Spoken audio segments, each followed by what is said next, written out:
Hello everyone, कैसे हैं आप सभी। उम्मीद है आप सभी बहुत अच्छे होंगे और सब अपनी अपनी पढ़ाई में लगे हुए होंगे। तो आज हम पढ़ने वाले इंडियन हिस्ट्री। बेसिकली आपको पता है इंडियन हिस्ट्री 3 पार्ट्स में डिवाइड होती है। तो इंडियन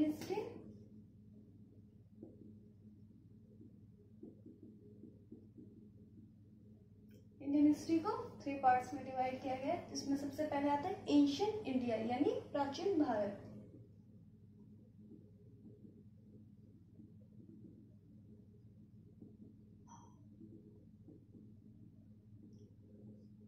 प्राचीन भारत, ठीक है। दूसरे पे आता है मेडाइवल इंडिया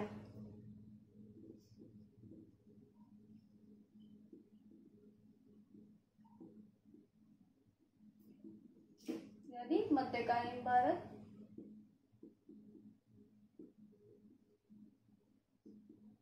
और तीसरे पे आता है मॉडर्न इंडिया यानी आधुनिक भारत।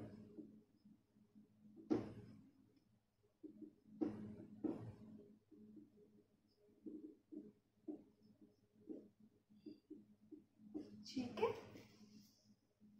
इंडियन हिस्ट्री 3 पार्ट्स में डिवाइड, एशियन, मेडाइवल, मॉडर्न यानी प्राचीन भारत, मध्यकालीन भारत एंड आधुनिक भारत। अब एशियन इंडिया का टाइम पीरियड क्या है। तो एशियन इंडिया का टाइम पीरियड है, इतिहासकार इसको बोलते हैं unknown time period. Unknown time period से लेके 712 ये प्राचीन भारत यानी एशियन इंडिया का टाइम पीरियड है। मेडाइवल इंडिया का क्या है 712 यानी भारत पर फर्स्ट बार मुस्लिम आक्रमण 712 से लेकर 1707 औरंगजेब की मृत्यु तक अपना होता है मध्यकालीन भारत यानी मेडाइवल इंडिया। और मॉडर्न इंडिया होता है 1707 से लेकर भारत आजाद हुआ 1947। इतना का जो टाइम पीरियड है वह अपना आता है मॉडर्न इंडिया में, ठीक है। अब जो एंशियन इंडिया के टाइम भारत पे कौन रूल कर रहा था। तो इस टाइम हिंदू शासक रूल कर रहे थे। और मेडाइवल इंडिया के टाइम मुस्लिम शासक।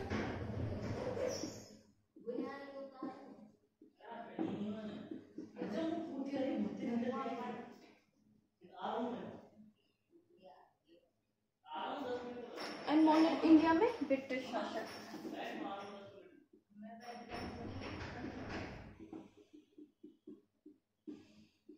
ठीक है। एशियन इंडिया में हिंदू शासक, मेडाइवल इंडिया मुस्लिम शासक एंड मॉडर्न इंडिया ब्रिटिश शासक। अब अपन क्या पढ़ने वाले, अपन पढ़ने वाले मेडाइवल इंडिया स्टार्ट होगा 712 यानी भारत पर मोहम्मद बिन कासिम का आक्रमण। अब मोहम्मद बिन कासिम का आक्रमण से पहले हम पढ़ लेते हैं इस्लाम। व्हाट इज इस्लाम।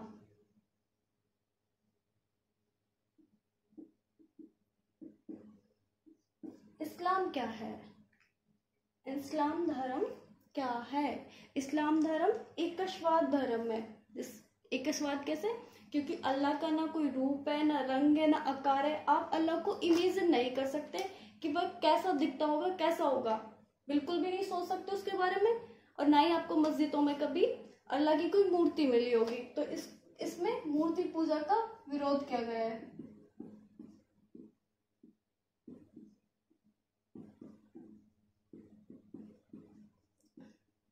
अब अल्लाह, इस्लाम के जो इनके जो भगवान है उनको बोलते हैं अल्लाह। अब अल्लाह अरेबिक भाषा में तो इनको अल्लाह बोलते हैं और पर्शियन में बोलते हैं खुदा। अरेबिक भाषा में अल्लाह एंड पर्शियन में बोलेंगे खुदा। इस्लाम धर्म के 5 स्तंभ होते हैं यानी 5 पिलर्स हैं। इस्लाम धर्म के 5 पिलर्स हैं। इसमें फर्स्ट कलमा। व्हाट इज कलमा। कलमा क्या है। इस्लाम धर्म में कलमा क्या है। जो व्यक्ति कलमा में विश्वास करेगा वह मुस्लिम होगा। जो व्यक्ति कलमा में विश्वास नहीं करेगा वो काफिर होगा। काफिर यानी गैर मुस्लिम।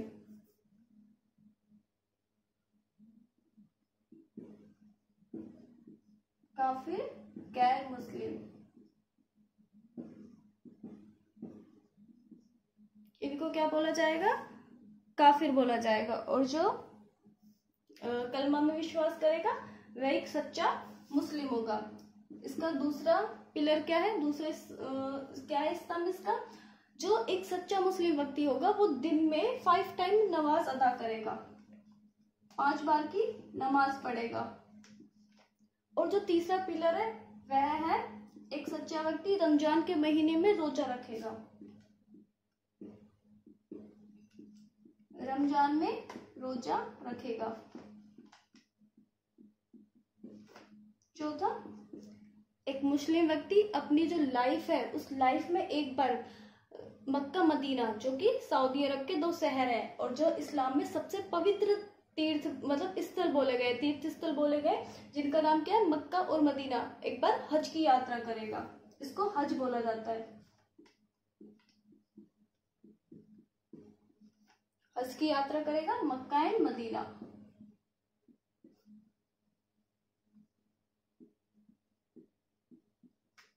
एंड सबसे लास्ट पिलर क्या है, ज़कात। ज़कात क्या होता है, जो एक व्यक्ति है, एक मुस्लिम व्यक्ति अपने हर साल की कमाई में से जो 1/40, कितना, 1/40% इस्लाम धर्म के खर्च प्रसार में खर्च करेगा, इसको ज़कात कहा जाता है। ज़कात एकदम गुप्त दान होता है, मतलब इसका किसी को पता नहीं लगना चाहिए। यह इस्लाम के धर्म और धर्म के प्रचार प्रसार में खर्च किया जाएगा। ठीक है, ये एक गुप्त दान है जिसको बोला जाता है ज़कात। ओके, अब आपने पढ़ लिए इस्लाम धर्म के 5 स्तंभ होते हैं। इसमें मूर्ति पूजा का विरोध किया गया और ये एकशवाद धर्म है, जिसमें जो कुछ भी है अल्लाह है, अल्लाह के अलावा कोई नहीं है और ना ही उनका कोई रूप रंग आकार है। इस्लाम के 5 स्तंभ होते हैं, जिसमें कलमा सबसे फर्स्ट होगा। जो कलमा में विश्वास करेगा वह मुस्लिम होगा, जो कलमा में विश्वास नहीं करेगा वह गैर मुस्लिम यानी काफिर होगा। दूसरा आता है 5 बार की नमाज अदा करेगा। तीसरा है रमजान के महीने में रोजा रखेगा। फोर्थ पे आता है एक व्यक्ति अपने लाइफ में हज की यात्रा करेगा। हज की यात्रा यानी मक्का मदीना की यात्रा करेगा। 5 है एक व्यक्ति जो कुछ भी कमाएगा उसका 1/40% इस्लाम धर्म के प्रचार प्रसार में देगा, जो कि गुप्त दान होगा। मतलब आपने राइट हैंड से दिया तो आपके लेफ्ट हैंड को भी नहीं पता लगना चाहिए आपने क्या दिया। अब इस्लाम धर्म के फाउंडर कौन है, इस्लाम धर्म की उत्पत्ति कैसे हुई, तो सबसे पहले पढ़ते हैं उत्पत्ति। इस्लाम धर्म की उत्पत्ति होती है 7वीं शताब्दी में। ठीक है, इस्लाम धर्म की उत्पत्ति 7वीं शताब्दी में होती है। इस्लाम धर्म के फाउंडर कौन है, इस्लाम धर्म के फाउंडर है मोहम्मद हजरत साहब।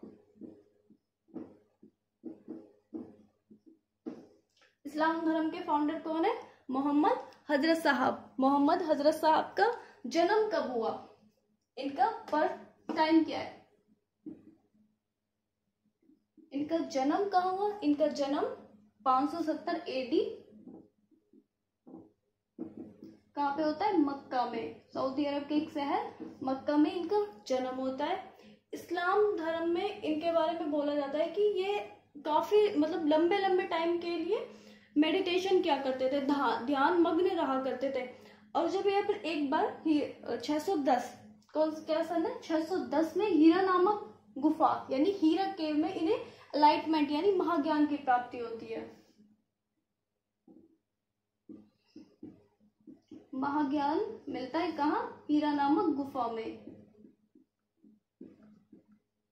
इन्हें एलाइटमेंट कहाँ मिलता है, हीरा नामक गुफा में 610 ईस्वी में। अब जब ये एक बार 610 में जब ये ध्यान कर रहे थे तो इन्हें एलाइटमेंट प्राप्त हुआ। एलाइटमेंट प्राप्त होने के बाद इन्होंने लोगों में इस्लाम धर्म के प्रचार प्रसार करना स्टार्ट कर दिया। अब जब इन्होंने अपने इस्लाम धर्म का प्रचार प्रसार करना स्टार्ट किया तो वहां पे जो पहले ऑलरेडी जो धर्म था, वहां पे जब धर्म क्या चलता था, यहूदी। इस्लाम धर्म के होने से पहले वहां पे यहूदी धर्म चला करता था। तो इस्लाम धर्म के स्टार्ट होने के बाद जो उनके धर्म गुरु है, यहूदियों के धर्म गुरु को उनसे इनसिक्योरिटी होने लगी।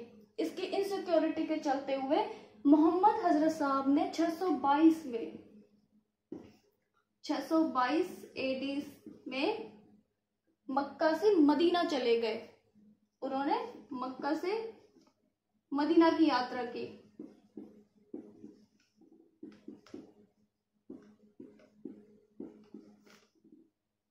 इन्होंने मक्का से मदीना की यात्रा की। जो मक्का से मदीना की यात्रा, इसी यात्रा को हिजारत कहा जाता है। इस्लाम में इसी यात्रा को क्या बोला जाएगा? हिजारत। ठीक है। अब जब यह यात्रा कर रहे थे, इसी साल इन्होंने, मोहम्मद हजरत साहब ने कैलेंडर जारी किया। जो भी इस्लाम धर्म के महीने जिस कैलेंडर पर आधारित होते हैं वह 622 ईस्वी में हिजरी सम्मत, जिसका नाम है हिजरी सम्मत, कैलेंडर जारी किया।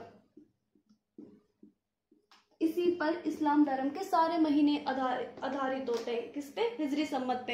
हिजरी सम्मत कब स्टार्ट हुआ? 622, जब मोहम्मद हजरत साहब मक्का से मदीना जा रहे थे। जब हिजरी सम्मत, और जब मोहम्मद हजरत साहब मक्का से मदीना जाते हैं तो पूरी लाइफ के लिए वो कहाँ रहेंगे? मदीना। अब वो लौटकर मक्का दोबारा नहीं आएंगे। एंड इसी मदीना में 632 ईस्वी में हजरत मोहम्मद साहब की मृत्यु हो जाती है।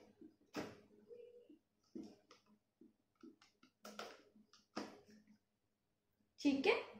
हजरत मोहम्मद साहब की जन्म कब हुआ? 570 एडी मक्का में हुआ। इन्हें महाज्ञान की प्राप्ति कब हुई? 610 हीरा केव यानी हीरा नामक गुफा में।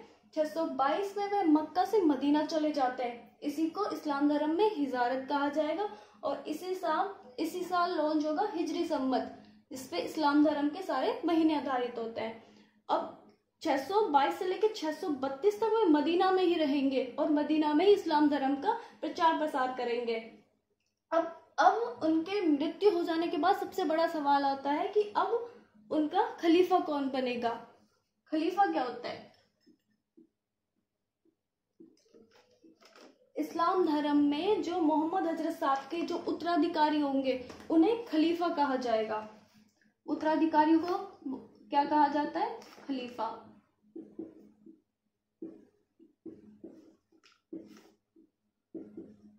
ठीक है। उत्तराधिकारियों को खलीफा कहा जाएगा। जो मोहम्मद हजरत साहब है, मोहम्मद हजरत साहब के जो फर्स्ट डिसाइबल थे वह उनके ही दामाद अली हुआ करते थे।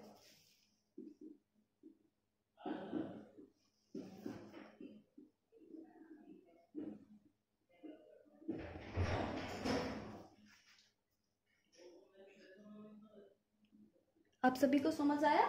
मोहम्मद हजरत साहब के जो फर्स्ट डिसाइबल थे वो कौन थे? उनके ही शिष्य फर्स्ट अली कौन थे? उनके ही दामाद लगा करते थे। ठीक है। और अली ही सबसे बड़े दावेदार थे उनके खलीफा बनने के, उनके उत्तराधिकारी बनने के। लेकिन ऐसा नहीं होता है। फर्स्ट खलीफा उनके दामाद नहीं बनते, बल्कि उनके सेकंड शिष्य यानी सेकंड डिसाइबल, जिनका नाम क्या है? अबू बकर को बनाया जाता है। जिनके सेकंड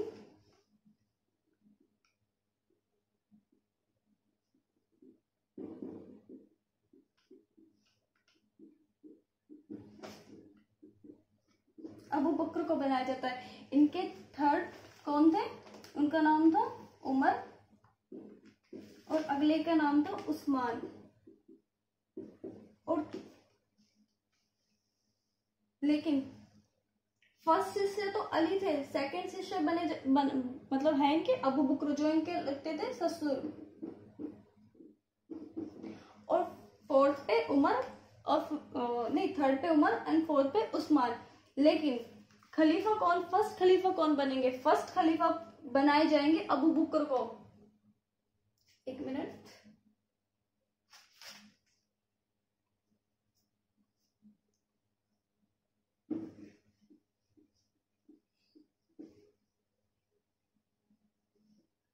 फर्स्ट खलीफा किसको बनाया जाएगा? फर्स्ट खलीफा बनाया जाएगा अबू बकर को। सेकंड खलीफा कौन बनेंगे? उमर। थर्ड खलीफा कौन है? उस्मान। एंड 4th नंबर पे बनाए जाएंगे खलीफा किसको? अली को।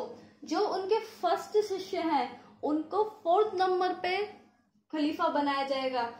ठीक है तो उनके वो फर्स्ट शिष्य अली, लेकिन अली को फर्स्ट खलीफा नहीं बनाया जाएगा, जबकि अली को 4th नंबर का खलीफा बनाया जाएगा। जो उनके सेकंड शिष्य होंगे अबू बकर को फर्स्ट खलीफा बनाया जाएगा। सेकंड होंगे उमर, थर्ड होंगे उस्मान एंड 4th नंबर पे होंगे अली।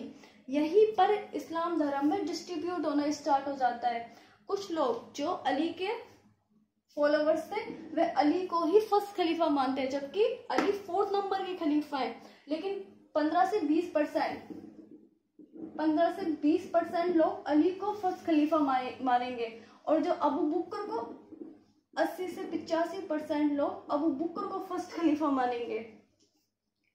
तो इस्लाम वाज डिवाइडेड बाय 2 कम्युनिटी, जिसमें अबू बकर को मानने वाले जो अबू बकर को खलीफा मानेंगे वह कहलाएंगे सुन्नी मुस्लिम।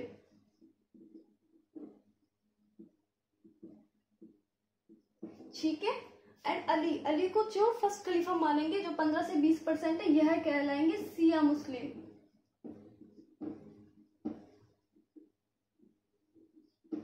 ओके। तो उनकी इस्लाम की उत्पत्ति, इस्लाम धर्म के में मोहम्मद हज़रत साहब का जन्म एंड मोहम्मद हज़रत साहब के शिष्य फर्स्ट कौन थे, सेकंड शिष्य कौन थे। लेकिन मोहम्मद हज़रत साहब की मृत्यु के बाद खलीफा किसको बनाया जाता है? वो सबसे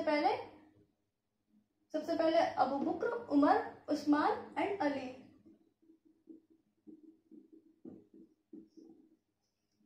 ठीक है।